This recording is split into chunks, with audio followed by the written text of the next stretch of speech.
আজকে আমরা যাচ্ছি হিরাজিল প্রাসাদে। সিরাজদৌল্লার এটি রাজপ্রাসাদ ছিল, যা এখন প্রায় ভগ্নদশায় পরিণত হয়েছে এবং অনেকাংশটাই ভাগীরথীর গর্ভে বিলীন হয়ে গেছে। আমরা টোটোতে করে যাচ্ছি হিরাজিল প্রাসাদে। আমরা এখন আজিমগঞ্জ জংশনে নেমে টোটো ধরে আজিমগঞ্জ সংলগ্ন অথবা আজিমগঞ্জ জংশন সংলগ্ন সব কোয়ার্টার আছে, সেই কোয়ার্টারের রাস্তার মধ্যে দিয়ে যাচ্ছি। এই সব কোয়ার্টারগুলোতে যারা রেলে চাকরি করেন তারা থাকেন। আপনারা দেখতে পাচ্ছেন এই জায়গাটা খুব সুন্দর জায়গা, দেখার মতো একটি জায়গা।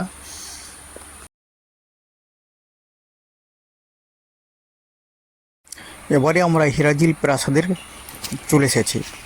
আপনারা দেখতে পাচ্ছেন আমরা হিরাজিল প্রাসাদে প্রবেশ করছি। এখানেই হিরাজিল প্রাসাদ ছিল, এখন ভগ্নদশা।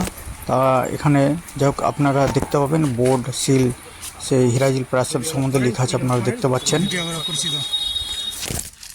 কয়েক বছর আগে হিরাজিল বাঁচাও কমিটি গঠন করা হয় হিরাজিল প্রাসাদটিকে সংরক্ষণ করার জন্য।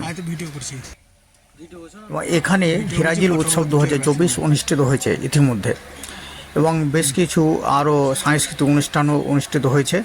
এছাড়া এই অনেক কবি, সাহিত্যিক, ইতিহাসবিদরা এখানে আসেন এই ভগ্নদশা ইট বা এই ভগ্নদশা এই হিরাজিল প্রাসাদ দেখতে আসেন অনেকেই, এবং এই ইটগুলো দেখে সিরাজদৌল্লার স্মৃতি আবার জেগে ওঠে। এই কমিটির যারা সদস্য আছেন তার নিয়মিত চেষ্টা করছেন এই ভগ্নদশা প্রাসাদটিকে যাতে ভাগীরথীর হাত থেকে বাঁচা যায়, সেই জন্য তারা আন্দোলন করছেন। এবং এই আনুমানিক 1752 খ্রিস্টাব্দে এই প্রাসাদটি আলীবর্দী খান তার নাতে সিরাজদৌল্লার জন্য তৈরি করেছিলেন বলে মনে করা হয়। এবং পলাশী যুদ্ধের পরেও কিছুদিন এই প্রাসাদ ব্যবহৃত হয়েছিল বলে অনেকে মনে করেন। তারপরে আস্তে আস্তে প্রাসাদটি হয় ধ্বংস করা হয় বা গুরুত্ব না থাকায় প্রাসাদটি ধীরে ধীরে নদীর বক্ষে চলে যায়। এবং এই প্রাসাদটির পাশে একটা ঝিল ছিল এবং যার জল আবার স্বচ্ছ ছিল, মানে কাঁচের মতো স্বচ্ছ ছিল, যার কারণে এই বা হীরের মতো চকচক করতো, তাই এই প্রাসাদটির নাম হয়েছিল হিরাজিল প্রাসাদ। আপনারা দেখতে পাচ্ছেন একটি বোর্ড টাঙানো আছে, নবাব সিরাজদৌল্লা স্মৃতি সুরক্ষা ট্রাস্ট। এই ট্রাস্ট আন্দোলন করে যাচ্ছে হিরাজিল প্রাসাদ বাঁচাও আন্দোলন, যার অন্যতম মুখ সমর্পিতা দত্ত মনে করেন শীঘ্রই ভাগীরথী নদী বরাবর এই ভগ্নদশা প্রাসাদটিকে অর্থাৎ ইটগুলোকে যেটুকু আছে সেগুলো বাঁচানোর জন্য রাজ্য সরকার শীঘ্রই ব্যবস্থা নেবে। আপনারা দেখতে পাচ্ছেন হিরাজিল শহীদ মিনার নামাঙ্কিত একটি পোস্টার অর্থাৎ ব্যানার। তারপরে আপনারা দেখতে পাচ্ছেন বিভিন্ন পাতাবাহারের গাছ লাগানো আছে, ছোট ছোট ফুলের গাছ লাগানো আছে, এবং সে সঙ্গে সিরাজ উদ্যান নামাঙ্কিত মাটিতে নিয়ে স্মারক লাগানো হয়েছে।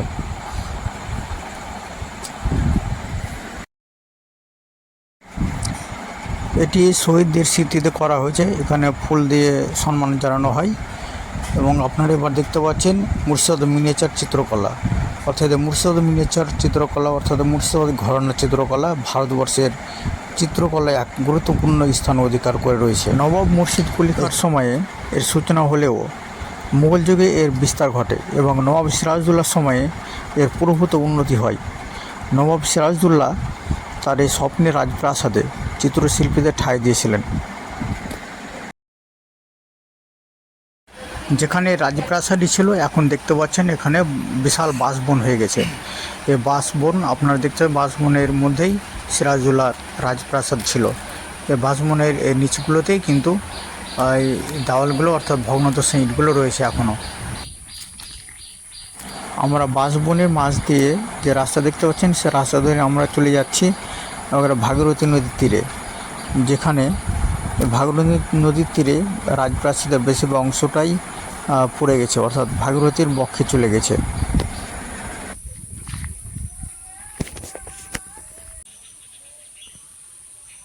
কোথায় এগুলো তাই ধাপিয়েছে, ওই তো ভিতরে হয়েছে এরিয়া বিশাল,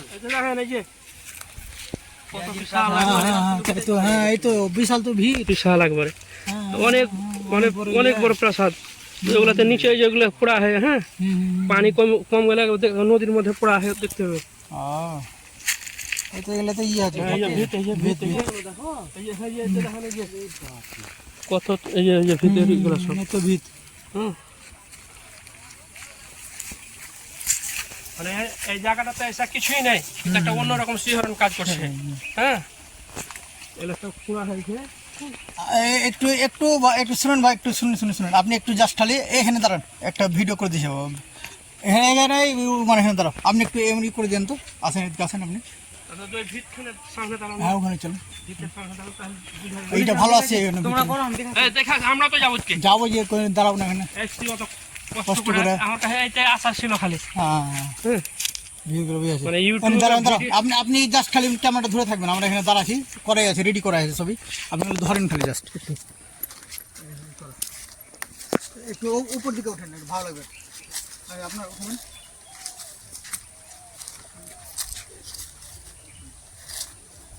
ঠিক আছে, এখানে একটা ছবি ভালো আছে কিন্তু একটা ছবি নিলাম, ছবি গেল।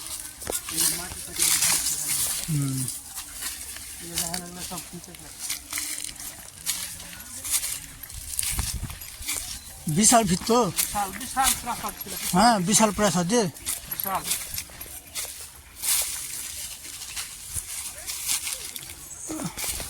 কিন্তু এত গাছ হলো কি হয় গো ভিতর উপরে গো?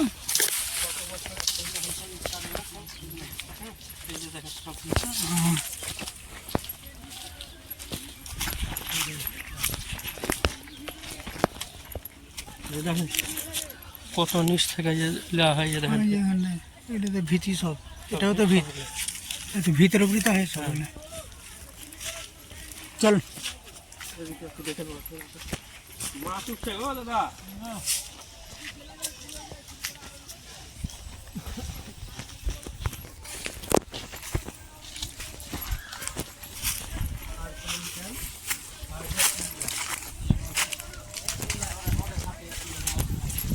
চলো রোজগার নেই নাই, চলো তুমি চলেছো আমাকে লাগবে একই রকম হয়ে যাচ্ছে না, পরে চেঞ্জ করবো, পরে কি কাট আপ করবো তখন ঠিক হয়ে যাবে। ক্যামেরা তো হাত দাও খালি, হ্যাঁ লালটা টিপে দাও, লালটা টিপো।